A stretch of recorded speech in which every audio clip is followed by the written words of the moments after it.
আজ জানা ব্যাক মিলে আর হুকু গোবাই দাবাত খাইতাম গেছি তোকে নিয়ে কি করলাম সাইতে থানান্নেরা। আসসালামু আলাইকুম রহমতুল্লাহি ওয়া বারাকাতুহু। ব্যাকে ভালো আছেন? আশা করি ভালো আছেন। তো আয়ার আর মামু শতানি করতে করতে গাড়ি ঢুকাই বেলায় বাড়ি গেছি, গাড়িটাই তো লইতে হইব। অবশেষে মিশুক নামক হেলিকপ্টারে করে শোঁ শোঁ করে যাই আর হুকু গোবাইয়ের দিকে। আর হুকু গোবাই একের কাছে হেতাও গ্রামের নাম হচ্ছে দাদুর। আচ্ছা যাই হোক, অবশেষে হেতাও ঘরে চলে আইছি। হিয়ানে যাই ব্যাকে মিলি বহুত কোন আনন্দ ফুর্তি করলাম। সান্না আস্তে আস্তে ভাই গিয়ে কি আর কদিন আগে হাতের মুসলমানের অনুষ্ঠান হয়েছে আর সান্না হাতে শুধু হাতে দাঁত দিয়ে আর হাতে দাঁতের অবস্থান নেরা সান হাতে যে নাড়ামি হগল করে হাতের কথা কই শেষ করন যাইতো না।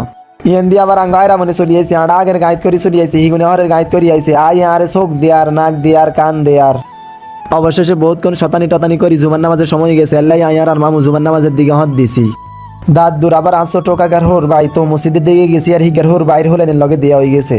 অবশেষে আয়ার আর মামু নামাজ টামাজ হই বাইর দিকে হত দিছি। বাইর যাই আড়া খানার টেবিলে বই গেছে তো আড়া খানা দানা খাই কদুর বাতাস খাইতাম বাড়িছি লগে আর মামুর কোলে আবার আর হুয়া তো বইনো আছে সান্না আর মামু গিয়ে কেল আন্না করে ভালোবাসা দেয়। আচ্ছা যাই হোক, অবশেষে আড়া বহুত কোন বাতাস টাতাস খাই কদুর হইতো মাইছি। আল্লাহ আল্লাহ আড়া বহুত কোন জিরে হাবাই লইছি তো আড়া আবারও বাঙ্গা হেলিকপ্টার কানেক্ট করি শোঁ শোঁ করে বাইর দিকে হত দিছি। তো অবশেষে বাইর চলিয়েছি আজ যে দূরের জন্য ব্যাকে ভালো থাকবেন। আল্লাহ হাফেজ।